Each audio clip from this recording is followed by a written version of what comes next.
Sakal Gunar Vande Guru Sri Charanaravindan.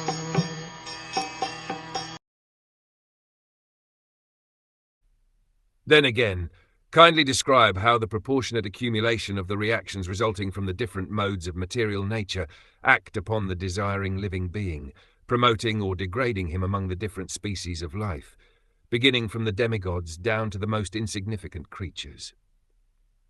The actions and reactions of all works in the material modes of nature, either in the minute form or in the gigantic form, are accumulated, and thus the result of such accumulated actions and reactions of karma, or work, become manifested in the same proportion.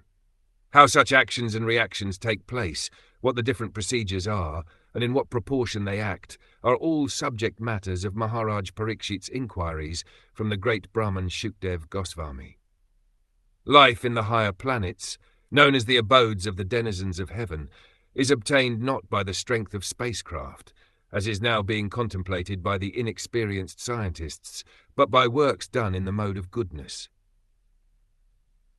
Even on the very planet where we are now living, there are restrictions upon the entrance of foreigners into a country where the citizens are more prosperous.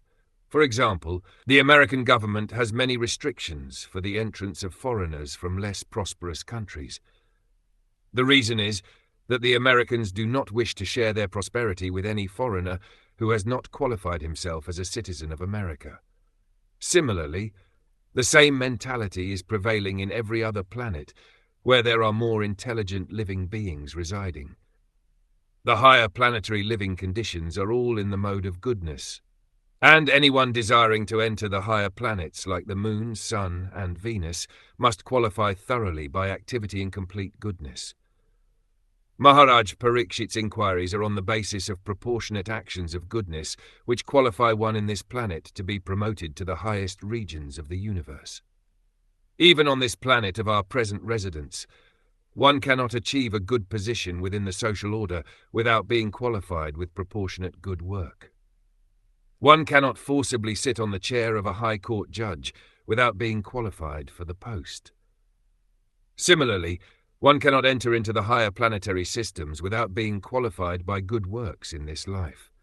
Persons addicted to the habits of passion and ignorance have no chance of entering the higher planetary systems simply by an electronic mechanism.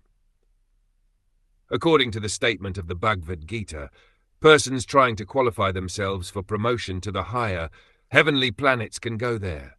Similarly, persons trying for the Pitraloks can go there. Similarly, persons trying to improve the conditions on this earth can also do that, and persons who are engaged in going back home, back to Godhead, can achieve that result.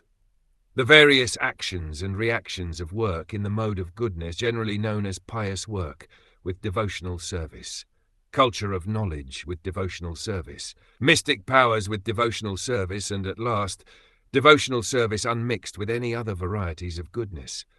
This unmixed devotional service is transcendental and is called Parabhakti. It alone can promote a person to the transcendental kingdom of God. Such a transcendental kingdom is not a myth, but is as factual as the moon. One must have transcendental qualities to understand the kingdom of God and God himself.